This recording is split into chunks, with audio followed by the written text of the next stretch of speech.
Morning, feeding the birds. Got to keep some sense of normality in this utterly mad world. And it's quite autumnal today. I don't know about you, but it's very windy all the time. It feels like it's autumn, not spring. Anyway, talking about the weather and nature, the IPCC did a report very recently, kind of just admitting that all of their fear-mongering and scare stories about the end of the world is a load of nonsense, and that we don't really need to worry about the climate, and there is no urgent matter at hand. And yet this seems to have just gone by the wayside when it comes to governments and the media, who are still pushing the end of the world and the fact we need to double down on net zero. Why haven't they acknowledged this report? Why haven't they acknowledged so many of the world leading geologists and experts in CO2 and climate saying there's no evidence of CO2 being an issue, there's no evidence of crazy climate hysteria, everyone needs to pipe down?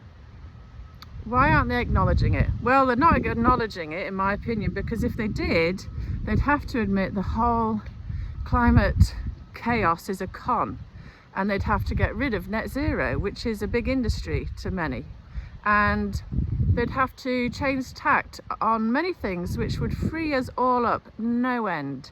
You know, we would get rid of all of the horrid turbines that are ugly monsters, destroying landscapes, destroying seascapes, killing wildlife, killing sea life, using loads of diesel, all non-recyclable, just ugly, disgusting, unnatural monsters that all come from China. Same with the solar panels, all kind of corroding and destroying wildlife and insects and nature at great numbers. They'd have to admit that we can open up all our gas and oil that's there to be used. We could have booming industries again and manufacturing. We wouldn't have anyone to tell us that we can't drive here or we can't drive there, or we need these electric vehicles, which in my opinion are way worse than normal fossil fuel cars. There would be no Agenda 2030, no low traffic neighbourhoods, no 15-minute cities.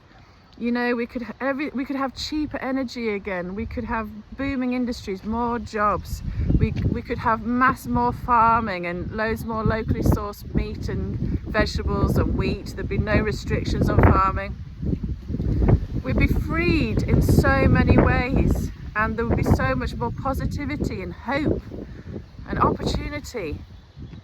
That's why they're not recognising the fact that there isn't a climate crisis, why they're not recognising the latest reports, why they're not recognising the world's most eminent experts on this topic, and they're just pushing the dogma every other day, because so much would have to suddenly be put in the bin, and so much more freedom would come back to the people, so much more opportunity. If this does, you know, people need to wake up to the fact that net zero is a punitive, globalist, communist, dictatorial, vile, anti-human measure that has nothing to do with nature or the climate. We know that because, you know, when you look at solar radiation management pumping sulfur en masse into the air, it's got nothing to do with cleaning rivers, cleaning seas, cleaning the air, looking after our green spaces, all of these things which I heavily support.